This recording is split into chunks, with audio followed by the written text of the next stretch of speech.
बच्चों, आज मैं आपको डीएलएड सेकेंड सेमेस्टर की साइंस का पाचन तंत्र जो अध्याय है उसके बारे में मैं आपको समझाऊँ। पाचन तंत्र पाचन का क्या अर्थ है? भोजन के ठोस अघुलनशील जटिल पदार्थों को घुलनशील अवस्था में परिवर्तित करके आंतों की दीवारों द्वारा अवशोषित होने की क्रिया को पाचन कहते हैं। यानी जो भी हम भोजन ग्रहण करते हैं वो ठोस जटिल पदार्थों के रूप में होता है, जिसे कि मुख द्वारा से ही पाचन की क्रिया शुरू हो जाती है। और पाचन तंत्र के जो अंग होते हैं जैसे आमाशय, छोटी आंत, बड़ी आंत, इनके द्वारा भोजन के पाचन क्रिया में सहायता होती है। वो उस भोजन को छोटे छोटे रूपों में बदल देते हैं।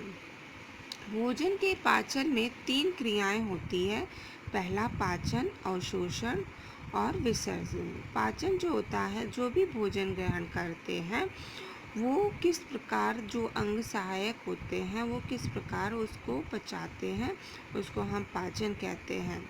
अवशोषण, जो भोजन में पोषक तत्व होते हैं वो रक्त में मिलकर पूरे शरीर में जाते हैं, उनको हम अवशोषण कहते हैं। विसर्जन, जो भी हमारे शरीर में वेस्टेज फूड होता है उसको बाहर निकालने की क्रिया जो होती है वो विसर्जन कहलाती है।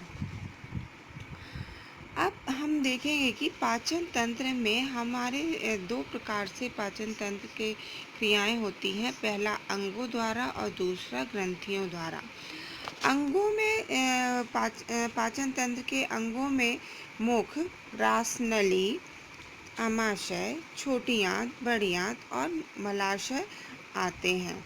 इसी प्रकार ग्रंथियों में लार ग्रंथि, यकृत और अग्नाशय शामिल होते हैं। कि भोजन के पाचन के किस प्रकार से होता है। मुख द्वारा हमारे भोजन जाता है और दांत उनको महीन महीन पीसते हैं और इसमें जो लार होता है वो बड़े ही करता है। लार ग्रंथि में टाइलिन होता है जो कि स्टार्च में परिवर्तित हो जाता है। ये मांड को माल्टोज में परिवर्तित कर देता है। फिर इसके बाद वो ग्रसनी से होता हुआ हमारे आमाशय में आता है। आमाशय जो होता है वो हमारे प्रोटीन को पेप्टोन्स में बदल देता है। आमाशय में HCl, हाइड्रोक्लोरिक एसिड, रेनिन और पेप्सिन होते हैं, जिसको कि वो पेप्सिन को पेप्टोन में बदल देता है। इसमें गैस्ट्रिक रस पाया जाता है। फिर यहाँ पर यकृत जो होता है उसको पित्त रस निकालता है और ये यकृत जितने भी बैक्टीरिया होते हैं, विषाक्त पदार्थ होते हैं, उनको वो नष्ट कर देता है।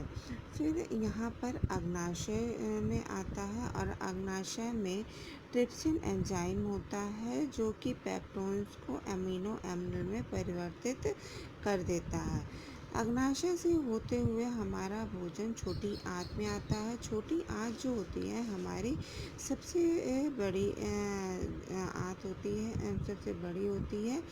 ये क्या कहते हैं, इसमें भोजन हमारा सबसे लंबे समय तक होता है। फिर इसमें जो एंजाइम्स होते हैं वो भोजन को पचाते हैं। फिर इसके बाद बड़ी आंत में भोजन हमारा जाता है और उससे जितने भी रस होते हैं वो भोजन